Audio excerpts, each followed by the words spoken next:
فرماتے وہاں سے میں بچ کے آیا تو عزیز مصر کے گھر رہنے لگا. زلیخا فریفتہ ہو گئی، گناہ کی دعوت دینے لگی. تو حضرت یوسف نے کہا قال معاذ اللہ، میں اللہ کی پناہ چاہتا ہوں. سارے دروازے بند کر کے جب وہ پیچھے بھاگی، اصل حسین وہی شخص ہوتا ہے جو اپنے باطن کے حسن کو بچا لیا کرتا ہے. جو سوداگری کرنے لگے وہ تھوڑا حسین ہوتا ہے. حضرت یوسف علیہ السلام جب بھاگے تو اس نے پیچھے سے پکڑ کے کرتا کھینچا، کرتا پھٹ گیا. ابھی آپ دروازے تک پہنچے تھے، عزیز مصر خود آ گیا. اس نے آگے کہا یہ کیا ہو رہا ہے؟ تو اس نے مکر کیا. زلیخا نے کہنے لگی کہ ہونا کیا ہے، اس کو گھر میں رکھ کے پالا ہے، اب جوان ہوا ہے تو معاذ اللہ اس نے میرے طرف دست درازی کرنے کی کوشش کی ہے. حضرت یوسف پھر خاموش ہو گئے. بھائی بیچ رہے تھے تو پھر بھی خاموش تھے. کبھی کبھی کچھ چیزیں خاموش رہ کے سہنی پڑتی. زخم پہ زخم کھا کے جی، خون جگر کے گھونٹ پی، آہ نہ کر لبوں کو سی، یہ عشق ہے کو دل لگی نہیں. حضرت یوسف علیہ السلام پھر چوپ ہے. زلیخا نے بڑی باتیں کی. ایک دانا آدمی تھا، قرآن کہتا ہے ایک بولا بولنے والا، ایک عقل مند بولا. اس نے کہا دیکھو، نہ زلیخا کی سنو نہ یوسف کی سنو. اگر تو کرتا آگے سے پھٹا ہوا ہے تو پھر غلطی ہے جناب یوسف کی، اور اگر پیچھے سے پھٹا ہے تو پھر زلیخا کی غلطی. حضرت یوسف کی معاذ اللہ پھر غلطی. تو عزیز مصر نے کرتا دیکھا تو پیچھے سے پھٹا تھا، لیکن امام قرطبی کہتے ہیں وہ کوئی عقل مند آدمی نہیں، وہ تو 4 مہینے کا بچہ تھا.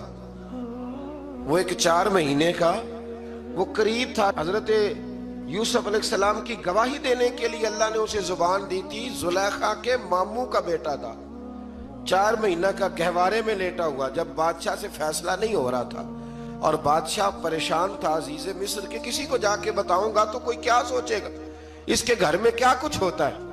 کہتے پریشان تھا تو پنگوڑے سے بچہ بول پڑا.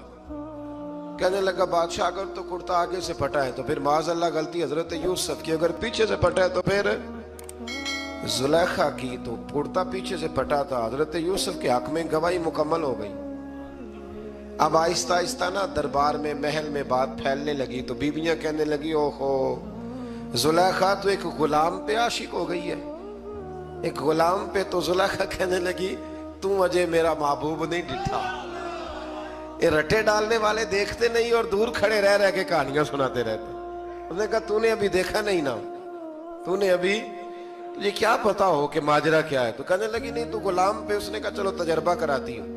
ساری عورتوں کو بٹھایا، ہاتھ میں ایک ایک سیب دیا، ایک ایک چھری دی، اور جب پوری تیاری ہو گئی پھل کاٹنے کی عورتوں کی تو جناب یوسف سے کہا ذرا جھلک تو دکھاؤ.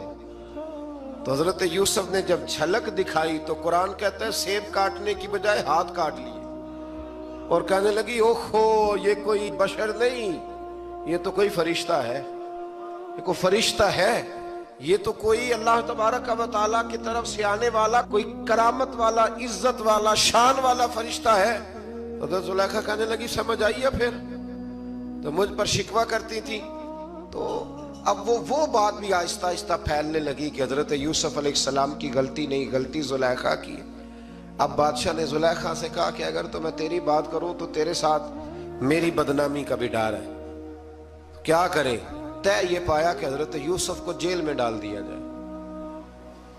پہلے بھائیوں کے تھپڑ، پھر کنواں، پھر مصر کی منڈی، پھر زلیخا کا الزام، اور پھر باری آ گئی جیل جانے کی. تو حضرت یوسف علیہ السلام کو جیل میں، کچھ نے لکھا ہے 12 سال جیل میں رہے، جیل میں ڈال دیا. حضرت یوسف علیہ السلام جیل میں کیا کرتے؟ واعظ فرماتے، تبلیغ فرماتے، لوگوں کو اللہ کی توحید کی دعوت دیتے. وہاں جیل میں نا ایک شخص نے خواب دیکھا. اس نے دیکھا کہ میرے سر پہ نا پرندے کھا رہے.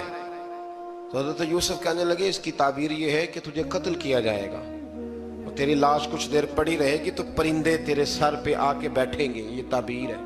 ایسا ہی ہوا، واقعی وہ شخص قتل ہو گیا. ایک شخص نے دیکھا کہ وہ شراب کشید کر رہا ہے. اس نے بھی تعبیر پوچھی تو آپ نے فرمایا تو اپنے بادشاہ کو پلائے گا. محسوس ہوتا ہے کہ اتنی دیر تک شراب ناجائز